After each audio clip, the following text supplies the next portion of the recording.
Hey folks, Dave Ramsey here. You might know me from my radio show or my book, The Total Money Makeover.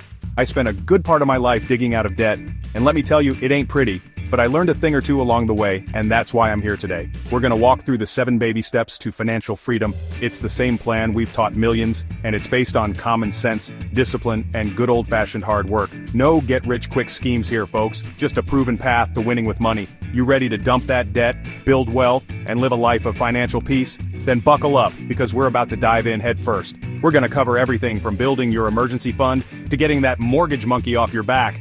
By the end of this video, you'll have a clear roadmap to financial freedom. So, let's get started.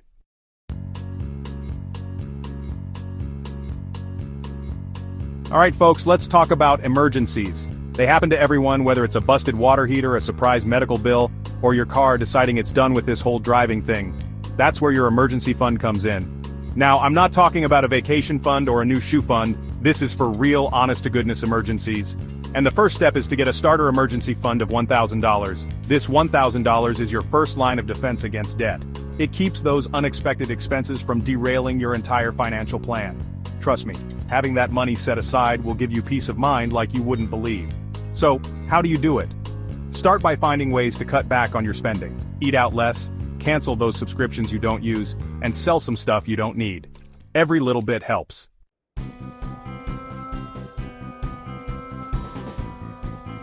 Now you might be thinking, Dave, why only $1,000? Well, for those of you who are new to this whole saving thing, $1,000 is a very achievable goal. It gets you in the habit of saving and shows you that you can do it. Once you've got that $1,000 saved, you'll be amazed at the difference it makes. You'll have a little breathing room, and you'll be less likely to panic when something unexpected pops up.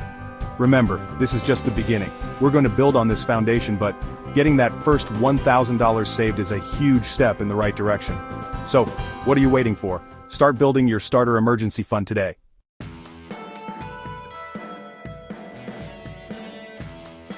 Alright folks, it's time to talk about the big ugly D word, debt. It's a weight around your neck keeping you from achieving your financial goals. But don't worry, we're gonna tackle this beast head on. The first step is to get real with yourself and list out every single debt you have. Credit cards, student loans, car loans, personal loans, write them all down. Don't be shy now, we're all friends here. Once you've got your list, organize it from smallest to largest balance, regardless of interest rate. This is called the debt snowball method, and it's the key to building momentum and staying motivated.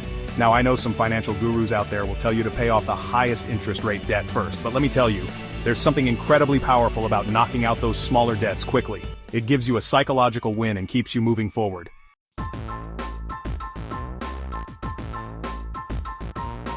So, here's how the debt snowball works. You're going to make minimum payments on all your debts except for the smallest one. On that smallest debt, you're going to throw every extra dollar you can find at it.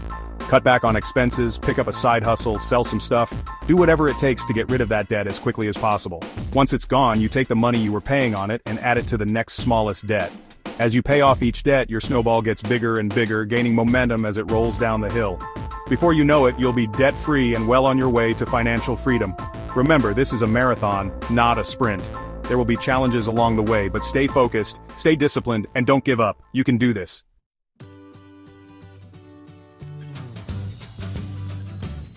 Alright, you've got your starter emergency fund of $1,000. That's fantastic. It's a great first step, and shows that you have the discipline to save money. But, as you might have already realized, this is just the beginning of your financial safety net. You've proven you can save, and you've got a little cushion for those unexpected life events. This initial fund is like a small umbrella that can protect you from a light drizzle. But what happens when a storm hits? But let's be honest, $1,000 only goes so far. It might cover a minor car repair or a small medical bill, but it won't be enough for more significant emergencies. Imagine if you suddenly lost your job or faced a major health crisis. Now it's time to beef up that emergency fund and build a real safety net. This means setting aside enough money to cover more substantial and longer-term financial disruptions. Think of it as upgrading from a small umbrella to a sturdy all-weather shelter. We're talking 3 to 6 months worth of living expenses. This might sound like a lot, but it's essential for true financial security. Calculate your monthly expenses including rent or mortgage, utilities, groceries, and other necessities. That's right, enough to cover your essential bills for half a year if you lose your job. face a medical emergency, or your car decides it's time for a major overhaul. This fund will give you the breathing room to handle these situations without panicking. Life can throw some curveballs, and you don't want to be caught off guard. Whether it's a sudden job loss, an unexpected medical bill, or a major home repair, having a robust emergency fund can make all the difference. Life can be unpredictable, and those curveballs can come when you least expect them. You don't want to be caught off guard, scrambling to find money, or worse, going into debt to cover these emergencies. With a fully funded emergency fund, you can face those challenges head-on without going into debt. Imagine the peace of mind you'll have knowing that you have a financial cushion to fall back on. Remember, debt is the enemy, and we're not giving it any ground. By having a substantial emergency fund, you can avoid high-interest loans and credit card debt, which can quickly spiral out of control. So, how do you build this bigger emergency fund? It might seem daunting, but it's entirely achievable with the right approach. Start by setting a clear goal and breaking it down into manageable steps, same way you built the first one: discipline and focus. Review your budget, cut unnecessary expenses, and find ways to increase your income. Every little bit helps, and it all adds up over time. Keep hustling, keep saving, and watch that emergency fund grow. It might take some time, but the effort is worth it. Celebrate your progress along the way to stay motivated. Trust me, the peace of mind it brings is priceless. Knowing that you're prepared for whatever life throws at you is a feeling like no other. So start today and build that bigger emergency fund for a more secure tomorrow.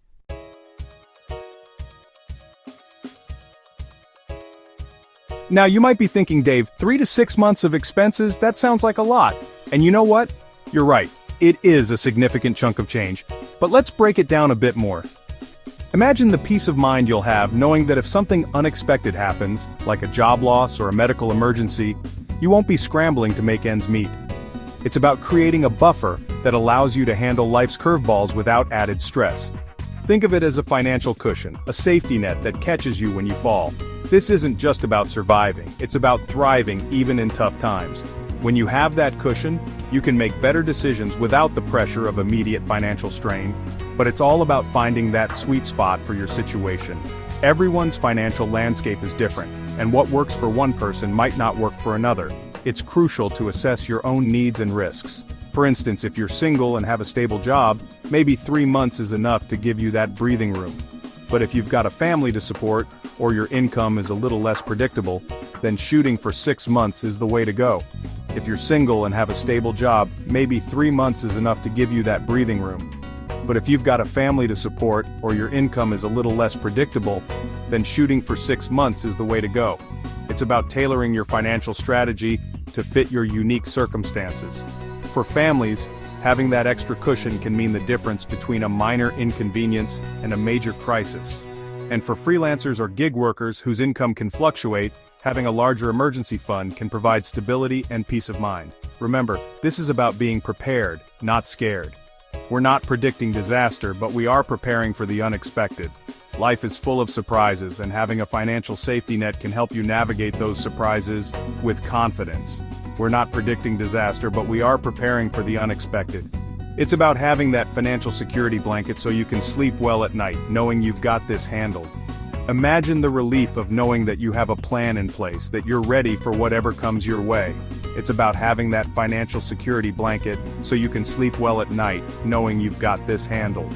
Once you hit that 3 to 6 month mark, you'll feel a weight lifted off your shoulders. The stress of living paycheck to paycheck will start to fade, and you'll have more freedom to focus on other financial goals. Once you hit that 3 to 6 month mark, you'll feel a weight lifted off your shoulders. Trust me, the feeling of financial security is worth every penny you saved. It's an investment in your peace of mind and your future. Trust me, the feeling of financial security is worth every penny you saved. And once you have that emergency fund in place, you can start thinking about the next steps in your financial journey. It's not just about saving, it's about building a solid foundation for your future. Now let's move on to the exciting part: investing in your future. With your emergency fund set, you can start exploring ways to grow your wealth and secure your financial future. Whether it's through stocks, real estate, or other investments, the possibilities are endless. So let's dive in and see how you can make your money work for you.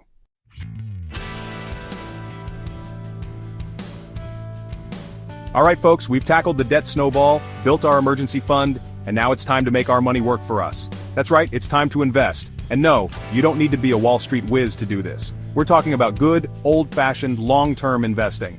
The kind that grows your wealth steadily over time, thanks to the magic of compound growth. Now, compound growth is like a snowball rolling downhill. It starts small, but as it gathers momentum, it grows bigger and bigger. In the investing world, that means your money earns interest, and then that interest earns interest, and so on. It's a beautiful thing. Now, I recommend investing at least 15% of your income. That's right, 15%. I know it sounds like a lot, but trust me, your future self will thank you.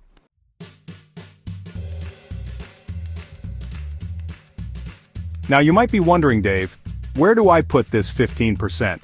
It's a common question, and it's great that you're thinking about it. The key is to make your money work for you, and not just sit idle. So, let's dive into some smart investment options.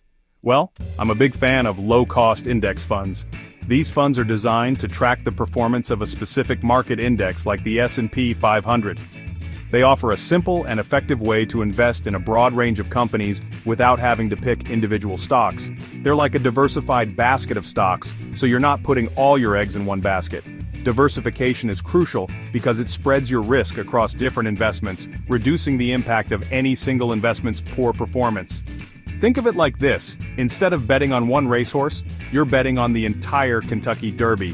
This way, even if one horse doesn't perform well, you still have a chance to win because you're invested in the whole race. You've got a much better chance of coming out ahead, right? That's diversification for you. And the best part? These index funds are managed with minimal fees, so more of your money stays where it belongs, in your pocket. These low fees are a game changer because high fees can eat into your returns over time. By keeping costs low, index funds help you maximize your investment growth. You can find these funds through reputable brokerage firms. Many of these firms offer a variety of index funds to choose from, so you can find one that aligns with your investment goals and risk tolerance. Do your research, shop around, and find one that fits your needs. Look at factors like the fund's performance history, fees, and the reputation of the brokerage firm. Investing might seem intimidating at first, but once you get started, you'll realize it's not that complicated. Start small, and as you become more comfortable, you can gradually increase your investments. Remember, slow and steady wins the race. Investing is a marathon, not a sprint. Consistency and patience are key to long-term success. Just keep investing consistently and let that compound growth work its magic. Over time, your investments will grow, and you'll be amazed at the power of compounding. You'll be amazed at what you can achieve. With the right strategy and a bit of patience, your hard-earned money can grow significantly, helping you reach your financial goals.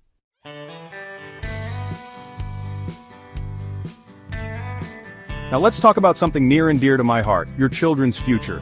As parents, we want the best for our kids, and that includes giving them a good education.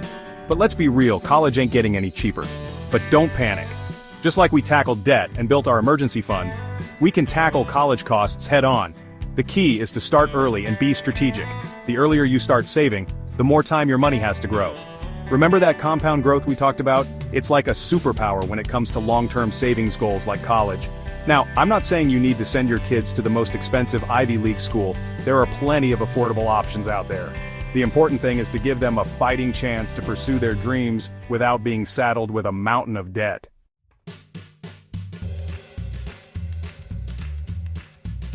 So, how do you actually save for college? Well, there are a few different options. One popular choice is a 529 plan. These are state-sponsored savings plans specifically designed for education expenses.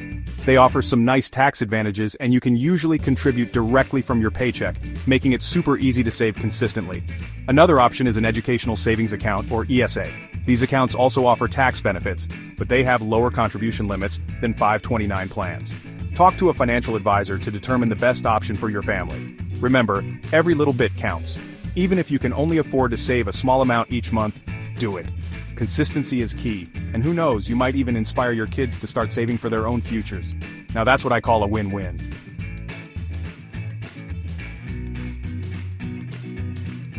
Alright folks, you're out of debt, you've got your emergency fund, you're investing for the future, you're even putting money aside for your kids' education. Now it's time to tackle the big one. Your house. Most folks, they see a 30-year mortgage and figure, well, that's just how it is. But let me tell you, that's just crazy talk. 30 years of payments, that's 30 years of interest piling up. We don't want that. We want you debt-free and living in a house you own free and clear. Now there are two ways to do this. Pay down your mortgage as quickly as possible, or save up and buy your next house with cash. If you're already in a mortgage, don't panic. Just start throwing every extra dollar you can at that thing. Make extra payments, round up your monthly payments, sell stuff you don't need, and use the money to knock down that principal.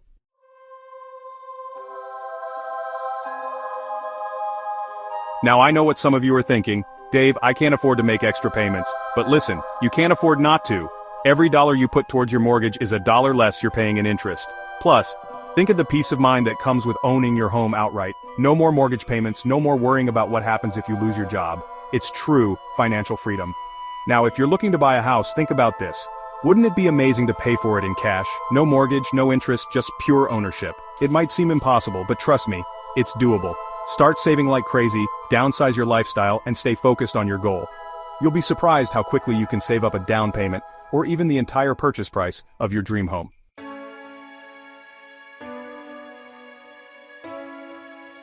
You've worked hard, you've been disciplined, and now you've reached financial freedom. Congratulations. But this isn't the finish line, folks. It's just the beginning of a whole new chapter. Now you get to enjoy the fruits of your labor. Take that dream vacation, buy that new car, with cash of course, and spend quality time with the people you love. But remember, financial freedom isn't just about spending money. It's about having the freedom to live life on your own terms. That means pursuing your passions, giving back to your community, and leaving a lasting legacy for your loved ones.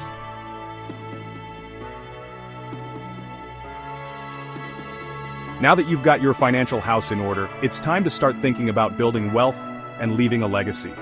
Keep investing wisely, diversify your portfolio, and don't be afraid to take calculated risks. Remember, the more you invest, the more you can potentially grow your wealth. But don't forget about the importance of giving back. Find a cause you're passionate about and donate generously. Help those in need, support your community, and make a difference in the world. Remember, true wealth isn't just about money, it's about living a life of purpose and making a positive impact on the world around you.